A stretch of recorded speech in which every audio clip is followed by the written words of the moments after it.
Hello and welcome to Tag1 Team Talks, the podcast and vlog of Tag1 Consulting. Today we have a really special episode for you. I'm going to be talking with Preston So, Tag1's editor-in-chief, about his new book, Voice Content and Usability. It was just published by A Book Apart. I'm Michael Myers, the managing director of Tag1 Consulting, and I'm really excited about today's talk. Preston is one of the leading subject matter experts in voice content, and this is the first book ever written on the topic. If you create content, if you're interested in voice communication with computers, you're going to love today's episode. We have so much to cover that we broke this down into two segments. This is part one. We're going to talk about voice content and usability in general. We're going to give you an overview. We're going to talk about content strategy, information architecture as it applies to voice content, usability, testing, how you deploy it, and get into the future where all this is going. Please make sure you check out part two. We're going to talk about GeorgiaGov and give you a mini case study on the first voice interface built for the residents of Georgia and how all of this is put into practice. Preston, welcome. So great to have you as a guest. Congratulations on your latest book. I know it's a tremendous effort to write these, and thank you so much for joining us. Hey, thanks, Michael, for having me. It's a real pleasure to be on the other side of the conversation this time, and a real pleasure to talk about my book today. Yep. Usually you're doing the interviewing. It's great to mix things up. So what is voice content, and why is spoken content so unique and different from what we're used to doing? It's a great question to kick off things. And, the very first thing I will say is one of the biggest issues that we've had with the way that we think about content, the way that we design content, and the way that we approach the whole problem of content is that many times it's really rooted in a lot of the paradigms and a lot of the trappings of the web. And one of the examples of this is that when you think about the ways in which the web and websites have completely revolutionized the way that we deliver content, one of the biggest things that we notice about content these days is it's linked, it's related, you've got a lot of breadcrumbs, sitemaps, all of these motifs of the web that really emulate and exemplify some of the most important facets of the web and some of the most important features of the web. But one of the problems with that whole approach is that in many ways we've gone away from the most natural form of content, or the most human form of content, which is a simple conversation like the one you and I are having right now, Michael. And one of the things that I think is really tough about content these days is that when it's trapped in this written form, when it's trapped in these documents, these pages that are really focused on these fixtures of the web, a lot of organizations and a lot of folks in the content world have not really given a whole lot of thought to how we can actually recast and reformulate and refactor this content so it makes sense in a more human, organic, free-flowing, natural, organic, and ultimately more contextless form in the case of voice content.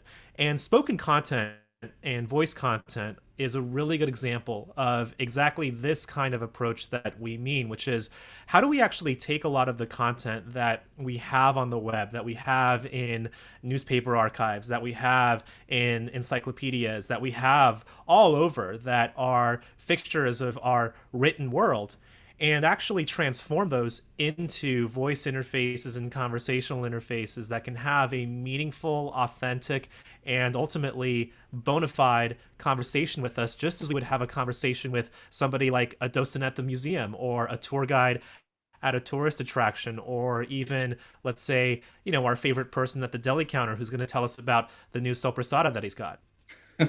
I'm glad you brought this up at the start, because this is something that I was thinking a lot about coming into this conversation.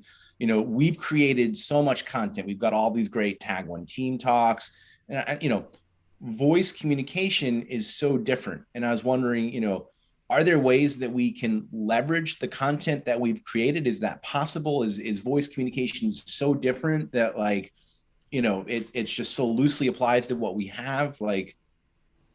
Yeah. The answer, of course, is really challenging because the answer is yes and no, right? I think one of the things that's really important to recognize, and I just wrote a pretty long article about this very problem in my blog, Preston.so.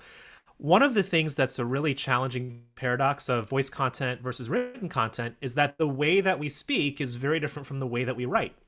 one of the examples of this is, you don't really say to whom it may concern when you talk to somebody. You don't really write the word literally as often as you say the word literally in conversation with your friends. And one of the really big challenges I think that a lot of folks still have not quite gotten a handle on, and this is still very much, let's say, unexplored territory, is, well, we've got all this written content, but it's written fundamentally in this very formal register, in this format that is really conducive to reading, but not necessarily conducive to being recited or being spoken out loud. And I think a lot of the blog posts that we write, a lot of the articles that we write, a lot of the marketing content that a lot of organizations produce is still firmly rooted and still firmly planted in this notion of, oh, this is going to be read by somebody who's scrolling on their phone or scrolling on their browser, and not necessarily somebody who wants to actually consume that content on an Alexa device or on a Google Home device or on a smart speaker like a Sonos One. So I think one of the challenges is that, but also the good news is that a lot of the ways that we approach content today are actually very conducive and very amenable to spoken content. And one example of this is, in chapter 2 of my book, Voice Content and Usability, I talk at length about this notion of voice-friendly content and how we can actually discover and find the kind of voice-friendly content that lends itself to some of these aspects of spoken content that we really want to point towards. One thing that we talk about very often at Oracle, for example, is the notion that spoken content is part of this new paradigm of pageless content, content beyond the web, content off the website, content off the screen. And it's very important for a lot of folks to think about content management systems like Drupal, like Oracle Content Management, in the sense of how can we actually deliver this content in a way that could be reusable in a lot of different settings? How do we engage with this concept of an omni-channel content strategy that keeps the content completely agnostic to where it's going to end up, but is still eminently maintainable while being eminently appropriate for all of the settings that you might actually encounter that content in? So one of the good news about a lot of the content that we have is quite a lot of our content is actually in a conversational cadence. A lot of our content is already dialogic in structure or largely, conversationally cadential in how it actually manifests itself. And one really good example of this is the really often maligned, frequently asked questions pages that are often on websites where you ask a question, you get an answer, and these questions are usually phrased in a more informal or colloquial, let's say, register. And a lot of these questions are things that you could, feasibly ask in a conversation to somebody who is, sitting on the other side of the phone hotline or is sitting on the other side of the counter that you're walking up to.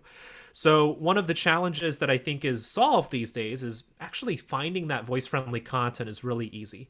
Now, transforming that voice-friendly content into voice-ready content, which means, it's ready to go, it's structured, semantically well-defined for a conversational interface or for a voice interface, that's a whole different story altogether. And a lot of that involves some of the techniques that I outline, not only in chapter 2 of my book, Voice Content and Usability, but also in my recent A List Apart article from last year, Usability Testing for Voice Content, where I discuss and explore some of these interesting insights that you can glean when you take the concept that's already been a fixture of content strategy and content design for years now, the content audit, and apply that content audit beyond its usual settings of, let's say, making sure that you're adhering to GDPR or making sure that you've got content that's going to be appropriate for SEO, and pointing that more towards, okay, how does this piece of content or how does this series of content actually sound when we put it through an Alexa and listen to it and it becomes aural as opposed to something that's strictly visual?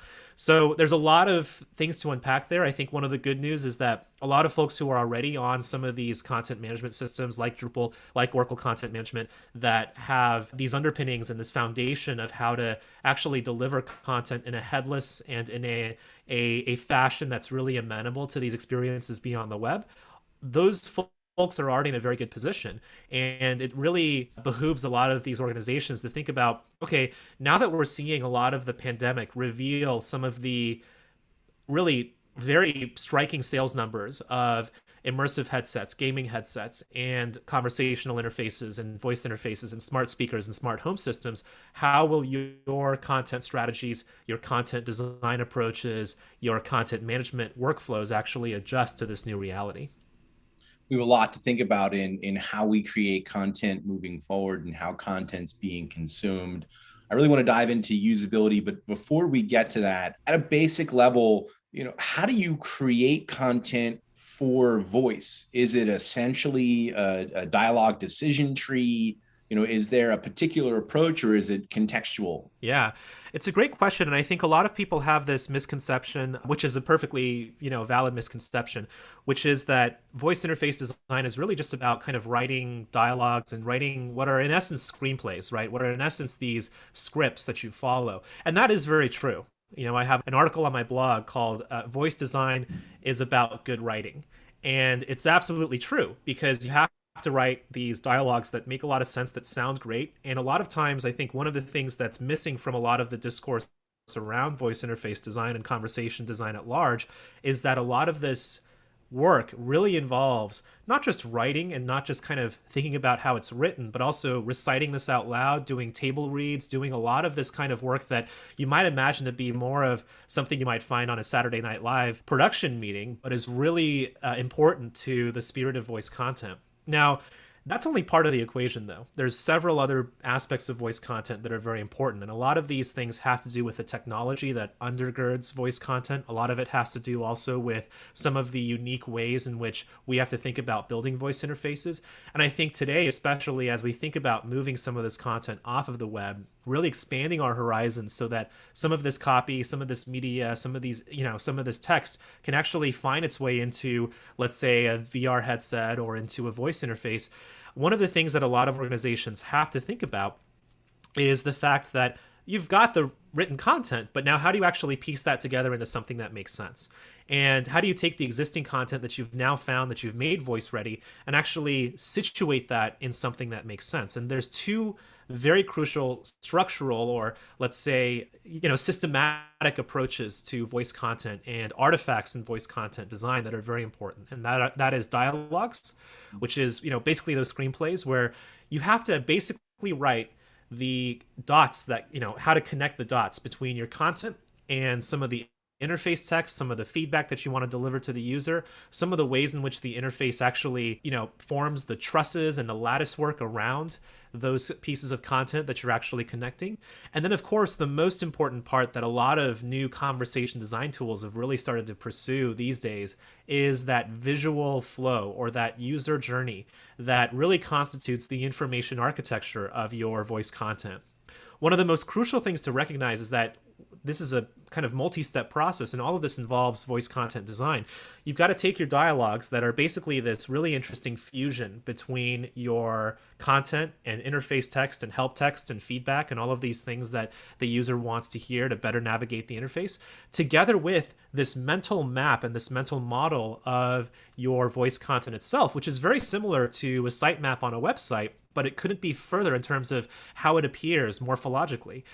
One of the things that I think is really interesting about voice interfaces is that right now, and this is what I alluded to earlier when I talk about the fact that we've been really biased towards the web in a lot of ways, and the web has really changed a lot of our perceptions of how content should work.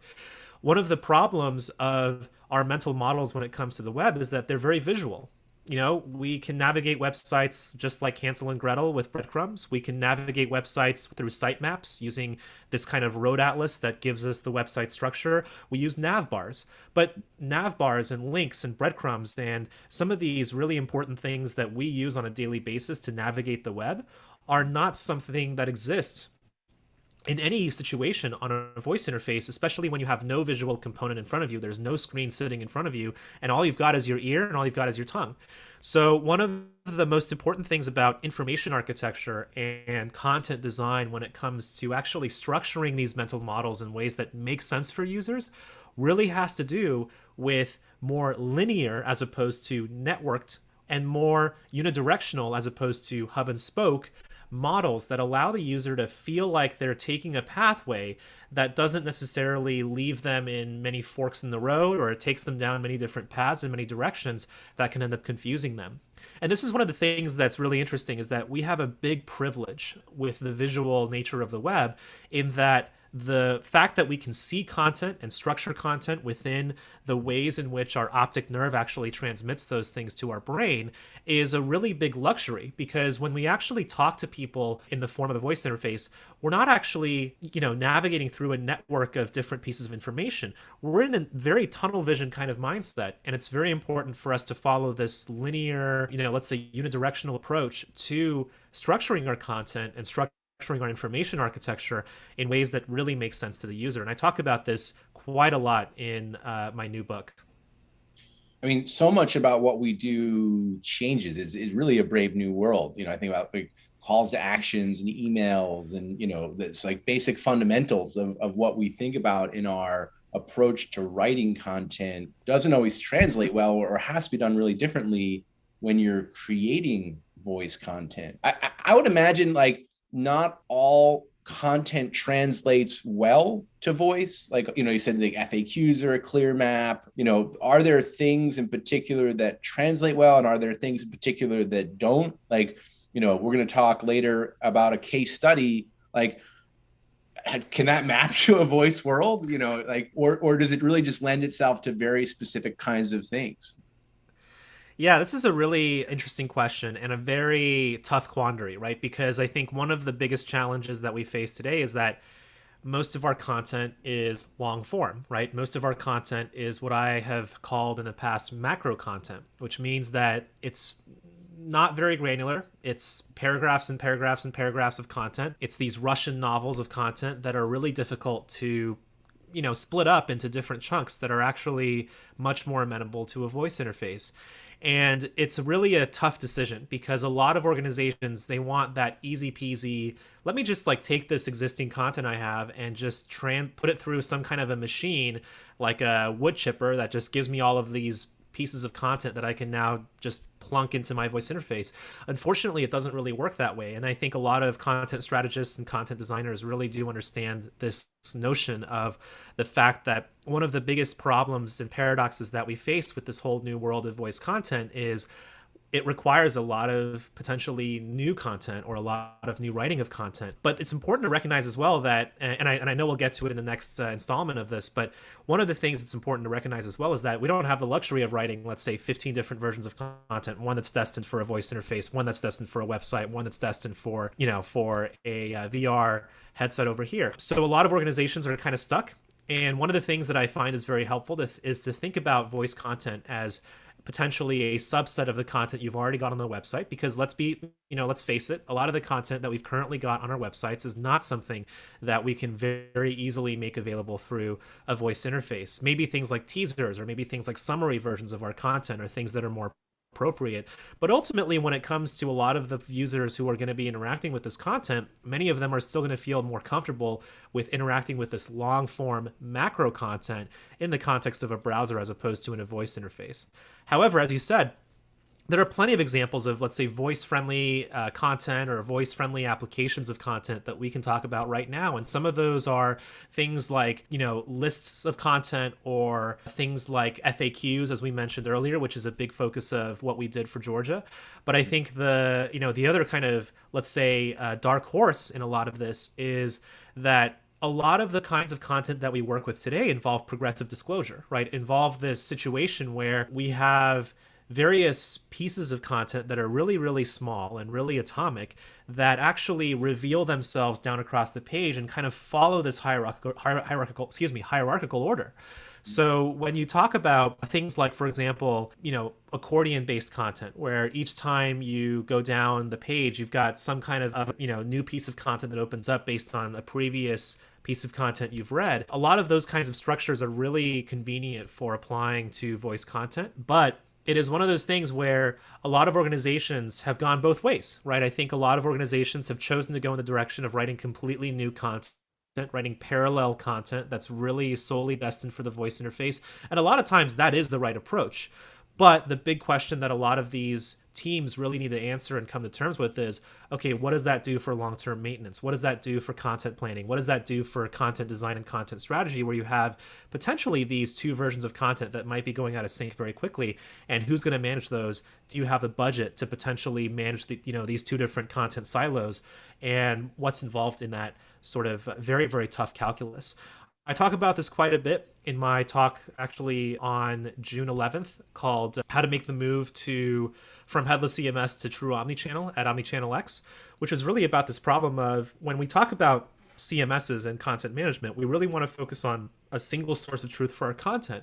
But what happens when we need to think about content in all of its different rich manifestations, this kaleidoscope of content that really is potentially very context heavy, but also very context light? You're giving me a lot of anxiety, man. Thinking about, having to maintain this body of content, like it really resonates with me, because that's what I've been thinking about in the back of my mind is limited budgets, limited resources. It's hard enough for many organizations to create quality content to begin with. Now this is an entirely separate thing that we want to consider. That it's a lot to manage, and it has to derive a lot of value. I'm wondering, are there even more permutations? Like, is it device specific or dependent? Like within voice content, is it somewhat fractured, or does the voice content I create translate well across the board? Yeah, so this is a really, really interesting question, and I'll use this also to pivot into a different topic that I think is very important to cover as well before we close the books on this today. The first is that one of the problems that I think we have is that a lot of this voice technology and a lot of this spoken technology has been either very, very tough to implement, very tough to architect, very tough to build for because it's very hardware specific. But in recent years in particular, we've seen a huge proliferation of some really exciting tools, some low code, no code platforms that are out there, and even platform agnostic platform tools that are out there, like Bot Society or Dialogflow, that allow for designers to create these flows and dialogues and various structures that actually translate at the end of the day into these versions of their voice interfaces or conversational interfaces that could be a chat bot, a Slack bot, a Facebook Messenger bot, a Google Home assistant, or an Alexa skill, all of these different things. This does call into question a lot of the things that I mentioned earlier around, okay, but is, written conversational interfaces, are they the same as spoken conversational interfaces? And is it really a good idea to kind of allow for these things to just kind of be merged into a single, let's say, set of dialogues or a single set of information flows? And I think it's a really debatable question. One of the things about the fracturing of the voice technology world, though, is that just as we've seen with social media, just as we've seen with a lot of the mobile world, for example, there is this, let's say, very problematic, but very, let's say, challenging oligopoly that's emerged when it comes to the fact that, fundamentally when it comes to the main players in the voice space, you've got Apple, Amazon, Google, Samsung, you could say, IBM, you could say as well. And I think one of the biggest issues with that is, well, when you have this really strong concentration and this, very, high degree of power and this high degree of control, all bundled together within these companies, what does that do for the sorts of voice assistants and the sorts of conversational interfaces that people can design and that people can hear themselves in?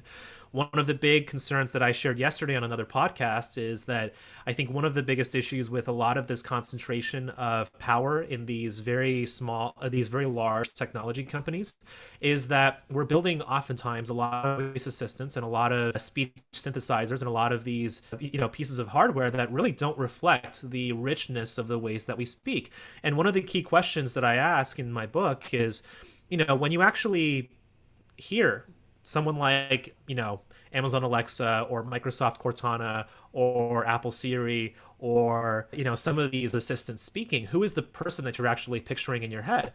And is that something that is potentially different from or impacting your ability to trust in others who don't share, let's say, that same exact voice?